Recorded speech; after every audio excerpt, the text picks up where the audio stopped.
Chapter 16. Potter was struggling to see as raindrops persistently splattered his glasses, adding to the challenge of ignoring the snitch for Draco, who kept watching him intently.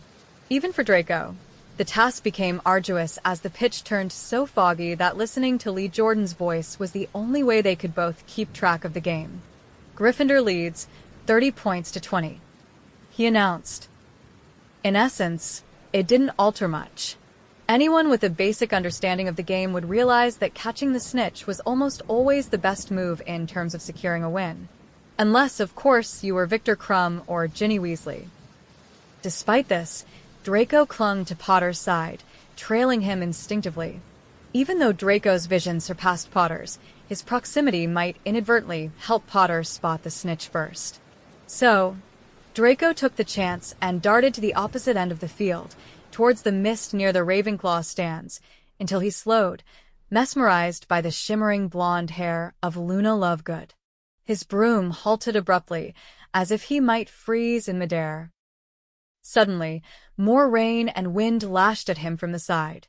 Potter was now tailing him. "See, Potter?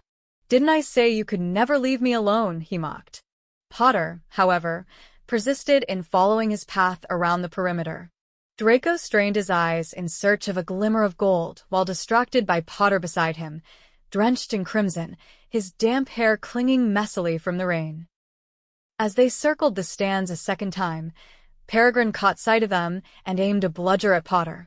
Potter skillfully avoided it, positioning Draco in its path, forcing him to move as well. This maneuver sparked an idea for Draco. Immediately, he propelled his Nimbus 2001 with all his might towards the Slytherin rings. He hoped that risking his own keeper might throw Potter off the scent.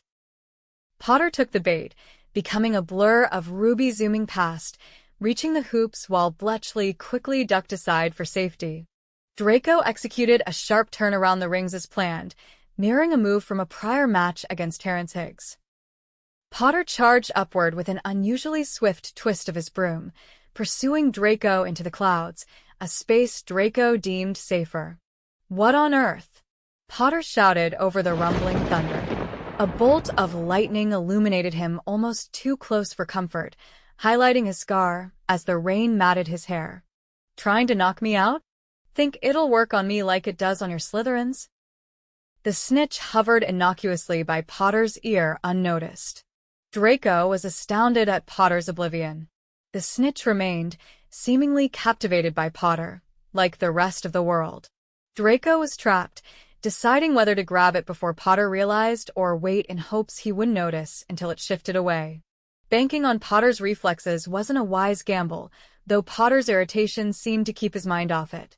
Draco's silence only fueled Potter's fury. "I can't believe I ever," Potter began, but Draco's patience snapped, and he leaped for the snitch. Miraculously, Potter remained oblivious until the last moment, as Draco's fingers nearly brushed the golden wings. And then the snitch darted away. Draco dove a fraction after Potter, and though he matched Potter's pace on his Nimbus 2001, they burst forth from the clouds, descending rapidly towards the field. Both teams' chasers and beaters cleared their paths, expecting another bluff. But Potter zeroed in on the snitch, wholly determined, discarding all other thoughts. A bludger thundered down from above, lazily struck by Peregrine. Potter dodged it with ease, while Draco noticed it too late, urgently maneuvering as it streaked dangerously close. Draco's grip slipped on his wet broom, and he plummeted the remaining 10 feet. As he landed on the sodden grass, searing pain erupted in his ankle, causing him to cry out. He attempted to hold it, but his disorientation left him immobilized. He tried to glimpse Potter through the rain, but the victor had already landed amidst the ecstatic roars of 3/4 of Hogwarts, firmly on his feet, the gleaming snitch held triumphantly in his hand. Draco's vision blurred, the downpour obscuring all as mud threatened to engulf him. In those bleak moments, he almost welcomed being consumed by it. Yet, he was jolted back to consciousness by an even worse sight than death.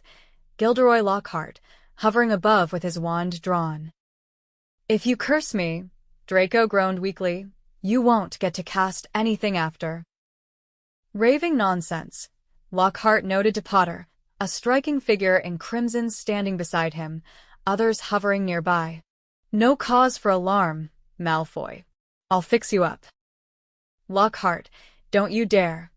Draco strained to sit up, his hand reaching for a wand that was out of reach, stashed safely in his Quidditch locker away from any hex Hermione warned against. A camera clicked insistently, and that pesky muggle-born first year, yearning to capture his idol's moment of glory, seemed determined to immortalize Potter's victory. Lying sprawled at Harry's feet was the fallen Slytherin, Draco Malfoy. "You snap one more shot of me like this and—" Draco attempted to bark at the boy whose name escaped him, but Lockhart unceremoniously shoved his head back into the sludge. "Relax, Malfoy," Lockhart murmured with a coo that was anything but soothing. "It's merely a basic spell I've performed numerous times." "Potter," Draco spat. "Get him to stop. He hasn't a clue what he's doing." However, Harry was busy frowning at a red-haired mass on his left, the hue unmistakably marking it as belonging to a Weasley even in the pouring rain. Summoning all his mental strength, Draco refrained from shouting for Severus. "Professor Snape? Professor Snape! Help me, please." "Clear away," Lockhart instructed, rolling up his jade-green sleeves. "Professor Snape," Draco repeated in a panic, but it was too late. Lockhart cast a wordless spell at Draco's ankle, creating a slack sensation that spread through his leg but felt nothing like healing. If Draco had imagined being engulfed by the mud before, that was nothing compared to how his body now seemed to sag as the weakness spread. A tranquilizing charm, perhaps, to numb him before the real spell? But looking up, Draco saw Lockhart putting away his wand, with only the Muggle-born snapping more photos. "Ah," Lockhart said. "Yes.